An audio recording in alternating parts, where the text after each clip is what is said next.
Good evening, ladies and gentlemen. You're watching the WD News, and with me I have the Vice President to ICID, Mr. Marco Arcieri. Thank you very much. I'm very happy to be in your beautiful country and great hospitality. Very happy to be here. Thank you. So we'll be talking with Marco, starting with the first question about his journey as a Vice President. So please explain us and tell our audience about your journey as a Vice President at ICID. Yes, of course. ICID is an international organization and is broad-based over more than 100 countries in the world. Each country has a national committee.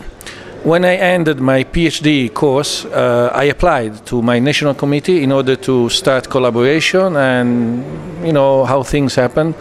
Day after day, year after year, I was applying in 2008, and in 2011 I was elected from my national committee as a Vice President of National Committee. Then in 2013 I was appointed as Secretary General for a first term of 3 years, and then a second term which ends this year. But in 2018, of course, after so many years of participation to international conferences of ICID, actually I was asked by ICID Central Office to be a candidate for the Vice Presidency. And the President himself, Felix Reinders from South Africa, the actual President of ICID, he asked me to be a candidate, and actually he introduced me during the Executive Council before elections. So with all these prerogatives, I have been elected last year in Canada, and I'm very happy about that. I really feel that, of course, it's a great honor, it's a great pleasure, but it's also a great responsibility to be a Vice President of such an important international organization as ICID.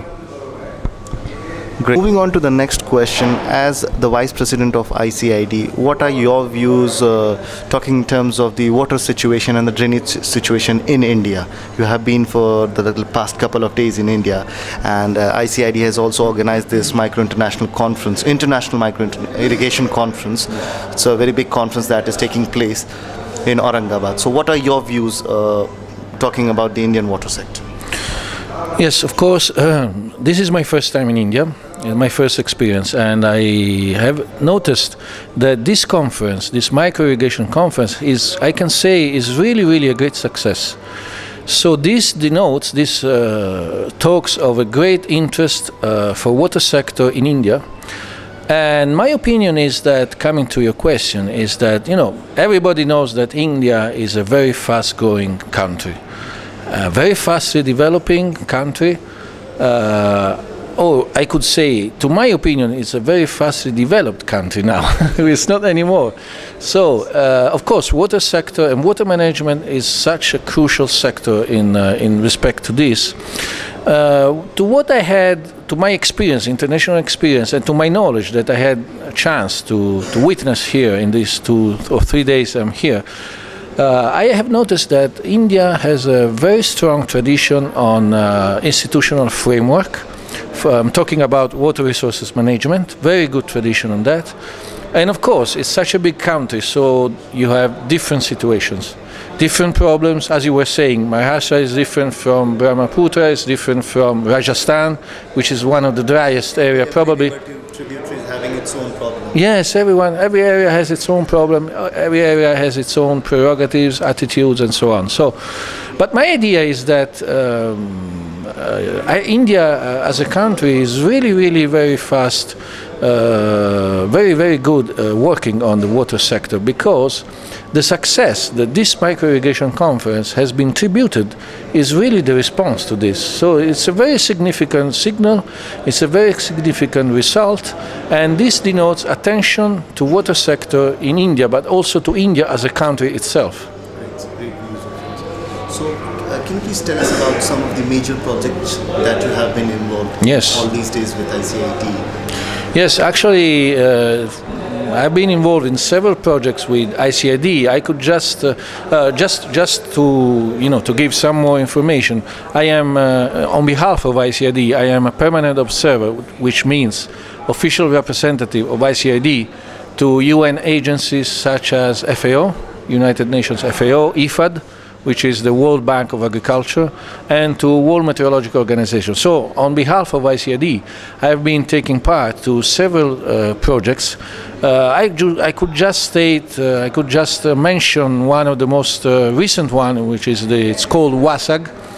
And this is the so-called water framework on water scarcity. Sorry, it's called WASAG. It means water scarcity in agriculture, but the real name is Global Framework on Water Scarcity. This is an initiative, very important initiative, program, which has been launched by FAO in occasion of the climate conference of parties in Paris in 2015, because there is a global issue, there is a global awareness that change of climate is happening, and it's not just something we have to deal in the future, but it's here, it's there. So we have to face it, we have to start striving for this. So this is a very important program. It has been launched by FAO. Of course, ICID has been adhering to this project from the very first beginning.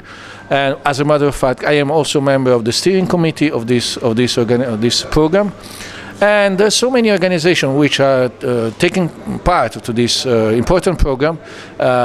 For instance, we have, of course, IFAD, we have World Meteorological Organization, and we have IMI, International Water Management Institute, which is based in Colombo, Sri Lanka. We have ICID, which is based in, it was based in Syria, now it's in, I think it's in Jordan, because of the war. I mean, this is probably one of the most important, the most recent one I've been dealing with. And we are trying to face water scarcity on different aspects. We have the political aspect, we have the, of course, the technical and environmental aspects, but there's also the migration issue. People migrate in Africa, for instance, because of water scarcity, and we have to face this. So I'm also part of the several working groups of WASAG, but this is probably the most important one and the most recent one I'm working with. Great. What do you think is the thought behind an organization like ICID? Well, when ICID was established, we go back to 1950. It was launched on behalf of the Indian government, as a matter of fact. And Italy, I come from Italy, was one of the founding member nations. From the very beginning, from 1951, in only European country, Italy, along with the Netherlands.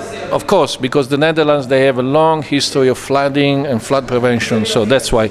So the thought was in the 50s, I think. As you probably know, in the 50s was the period when FAO was established, and United Nations gave course to all these agencies, and that's how came out ICID. I think the original thought was lying on the conception to do something, even in the time, from that time. On those days? Yes, on those days, yes. It was very, very thoughtful, I think. To deal with, we have to deal with water resources management, not just from, this is the new approach of ICID, not only from the technical, scientific point of view, but the very important role of ICID is giving advice, technical advice, scientific advice to national governments, because academy is very important. I mean, to get into the processes, the physiological processes and scientific processes is excellent. It's what we need.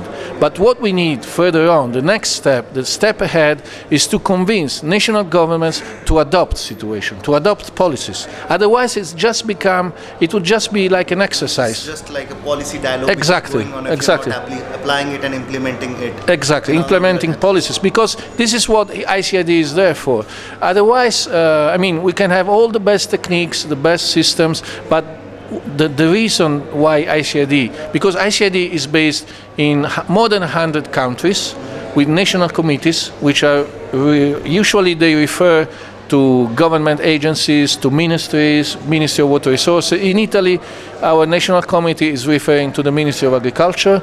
So the way ahead, the step ahead of ICID was exactly this, not only to give scientific and technical support, advice to countries, but to give also political advice in order to implement and adopt new policies for water resources management, for a safe and proper water resources management.